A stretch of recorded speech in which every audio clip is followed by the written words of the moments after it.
Vos estuviste en el Congreso y conocés a cada uno de los interlocutores. ¿Cómo estás viendo las reacciones, por ejemplo, de un Kicillof hoy en el Poder Ejecutivo Provincial? A ver, yo creo que las reacciones lo que esconden también es una gran impotencia. Yo, si me permitís, me quiero tomar un poco de la pregunta de hace un rato de Paz, porque la comparación con el año pasado es importante, porque el año pasado, primero, había muchísima menos información que este año, había un temor generalizado que en ese momento sí parecía que unía a actores de distinta raigambre política, y con el tiempo se fue acumulando mucha información. Fíjense que Horacio Rodríguez Larreta la respuesta la funda en una tonelada de datos que hace un año no teníamos, pero lo más importante de todo es que hace un año nadie tenía la solución. Y ahora, hace 5 o 6 meses, que está disponible, con algunas dificultades, es cierto, pero parece que para nosotros más que para el resto, una serie de vacunas con distintas eficiencias, pero todas probadas. Entonces, acá hay un problema principalmente de gestión, que es el problema de fondo. La Argentina falló. Perdóneme, ¿de quién es el problema de gestión? Porque del gobierno nacional, sin duda, porque el gobierno nacional... O del gobierno provincial también, porque a veces da la sensación de que Horacio Rodríguez Larreta acaparó las potestades y las negociaciones, digamos... Podemos hacer un esfuerzo por intentar creer que había resquicios legales para que las provincias se cortaran solas, pero la verdad es que no había motivos para no centralizar la compra. Yo no estoy cuestionando la centralización. Estoy diciendo que fueron torpes, que no supieron gestionar. Perdóname, con respecto a la vacuna no, pero lo escuchamos a Kicillof y siempre hay que cerrar, y a Larreta siempre hay que abrir. ¿O tienen información distinta o...? Bueno, seguramente tienen información distinta, pero yo a lo que iba es... tenés el problema de fondo, que es la falta de gestión en la vacunación, agravado por un problema, por un horror ético, que fue la frivolidad de los vacunatorios VIP.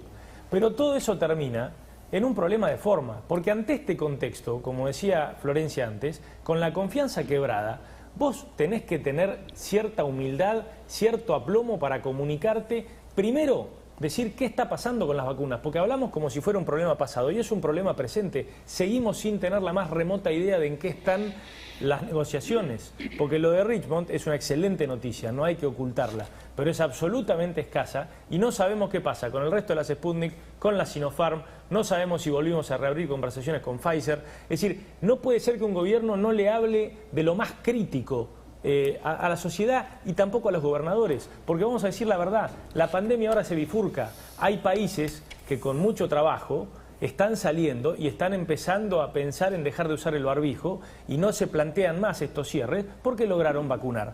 Y los otros países que no pudimos vacunar, podemos seguir con la pandemia durante años hasta que no resolvamos que es un problema ni geopolítico ni ideológico, es un problema de gestión.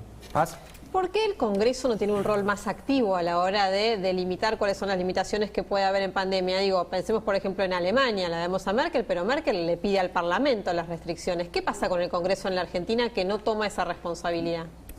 Bueno, es un problema mucho más profundo, porque el Congreso hay muchas responsabilidades que no toma. No toma las responsabilidades de las relaciones internacionales. No te quiero esquivar, pero digo...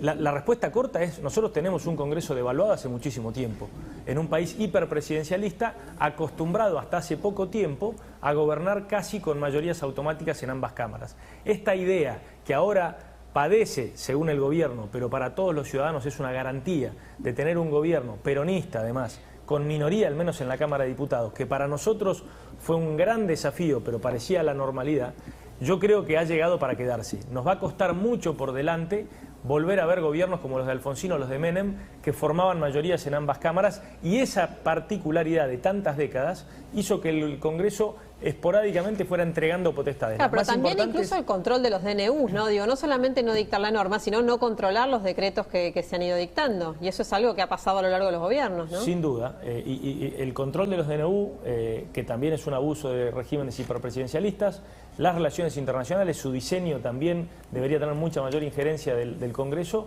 y las cuestiones presupuestarias, porque la verdad es que el presupuesto en el Congreso es una formalidad, es un diseño absoluto del Ejecutivo. Hablando de las